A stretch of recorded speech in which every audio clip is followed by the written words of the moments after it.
আর 2 দিন পরে রমজান মাস চলে আসতেছে আর এর জন্য আজকে আমি আমার ঘরের কিছু কাজ করব।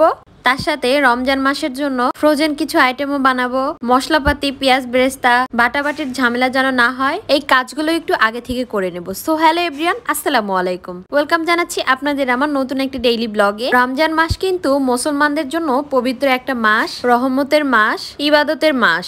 তো দেখা যায় যে রোজা থাকার পরে নামাজ কালাম পড়ার পরে কিন্তু ঘরের কাজগুলো অনেক বেশি কষ্ট হয়ে যায়, সেই সাথে ইফতারে অনেক কিছু বানাতে হয়। তো আমি এর জন্য ভাবছিলাম যে সবকিছু একটু আগে থেকে যদি রেডি করে রাখি, মানে ফ্রোজেন করে রাখি, সংরক্ষণ করে রাখি, তাহলে আমার একটু ভালোই হবে। তাছাড়া ঘরের এই যে মোছামুছির কাজগুলো একটু সেরে নেই। একা বাসায় থাকি, একা হাতে সবকিছু যেহেতু আমাকে সামলাতে হবে, আর এর জন্য আমি আগে থেকে একটু প্রস্তুতি নিয়েই রাখতেছি, যেন আমি যেটাই করি হাতের কাছে সবকিছু যেন পেয়ে যাই। তো আমি আজকে ঘুম থেকে উঠে প্রথমে আমার ঘরের যে মোছামুছির কাজগুলো ছিল এগুলো সেরে নিলাম। এরপরে আমি আমার বেডরুমের বিছানাটা সুন্দর করে একটু গুছিয়ে নিলাম। একা হাতে সবকিছু করতে হয়, একটু কাজ করি, একটু বিশ্রাম নেই, আবার একটু করি, আবার একটু বিশ্রাম নেই, এভাবে আসলে আমার পুরোটা দিন চলে যায়। তারপরেও আমার নিজের হাতে নিজের সংসারের সব কাজ করতে অনেক বেশি ভালো লাগে।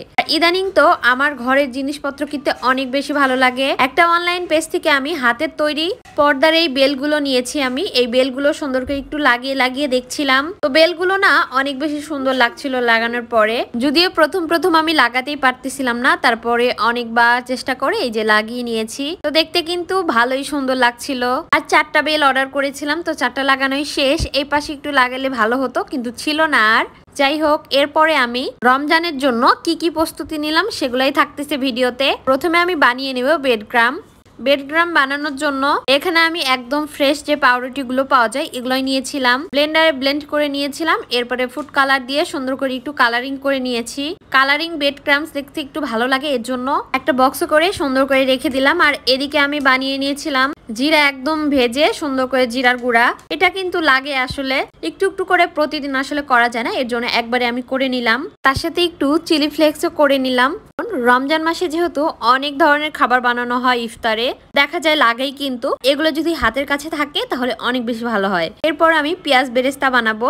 এখানে দেখেন কত আমি পেঁয়াজ নিয়েছি কুচি করে, আর উপর থেকে একটু 1 চামচের মতো চিনি দিয়ে দিলাম। এতে কিন্তু পেঁয়াজ বেরেস্তা অনেক বেশি মুচমুচে থাকবে।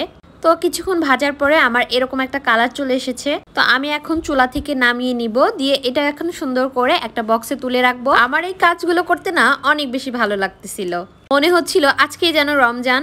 এরপরে আমি চিকেন রোল বানাবো। এর জন্য চিকেনটা আমি আগে থেকে ম্যারিনেট করে রেখেছিলাম মশলাপাতি দিয়ে। এরপরে পেঁয়াজ টেস্ট দিয়ে সুন্দর করে পুরটাও রেডি করে নিয়েছি চিকেনের। আর এখন আমি চিকেন রোলগুলো সুন্দর করে বানিয়ে নিব। আমি কিন্তু সবকিছু বাসায় তৈরি করেছিলাম। অনেকে কিন্তু রোলের প্যাঁচটা দিতে পারে না ঠিকভাবে।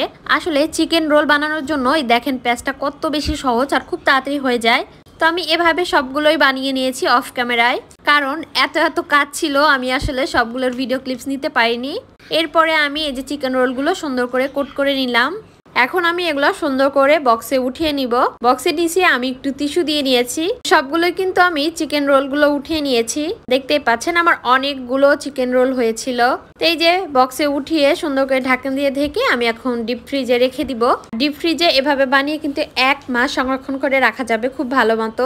আর এখানে আমি আদা, রসুন, জিরা এগুলো পেস্ট করতেছি, কারণ এই বাটাবাটির ঝামেলা না রোজার মাসে নিতে ইচ্ছে করে না। আর যেহেতু আমি একা থাকি, একা বাসায় সবকিছু আমাকে সামলাতে হবে, আসলে হয় না। দেখবেন সারাদিন এত কাজ করার পরে রাতের বেলা অনেক বেশি ক্লান্ত লাগে। এখানে আমি বাটাবাটির মধ্যে একটু লবণ আর সরিষার তেল দিয়ে দিয়েছি। এতে কিন্তু সুন্দর একটা ফ্লেভার থাকে, মানে নতুন অবস্থায় যেরকম ফ্লেভার থাকে ওরকমই থাকে ডিপ ফ্রিজে রাখার পরেও। তো আমি সুন্দর করে একটু মিশিয়ে নিলাম। আমার এই কাজগুলো কিন্তু এখনো করতে অনেক বেশি কষ্ট লেগেছে, কারণ আমার কাজের খালা আজ 3-4 দিন ধরে নাই। তো একা হাতে সব কিছু করছি, তো বোঝেনি আমার কি অবস্থা হয়েছে আজকে। আইসের যে বক্সগুলো থাকে এই বক্সে সুন্দর করে ভরে নিলাম। এরপর ডিপ ফ্রিজে রেখে দিয়েছিলাম বেশ কিছুক্ষণ, মানে 2-3 ঘন্টা। এর মধ্যে ডিপ হয়ে গিয়েছিল। এরপরে ছাড়িয়ে সুন্দর করে বক্সে রেখে দিলাম। এভাবে ছাড়িয়ে রেখে দিলে যখন যেটা প্রয়োজন হবে, মানে ততটুক কিন্তু বের করে নেওয়া যায়। এরপরে আমরা বিকেলের দিকে একটু সবাই মিলে খাওয়া দাওয়া করছিলাম। যাই হোক, আজকের এই ভিডিওটা কিন্তু এ পর্যন্তই। সবাই অনেক বেশি ভালো থাকবেন, সুস্থ থাকবেন। দেখা হবে পরবর্তী কোনো ভিডিওতে। আর আমার আজকের ভিডিও কেমন লাগলো অবশ্যই জানাবেন। আল্লাহ হাফেজ।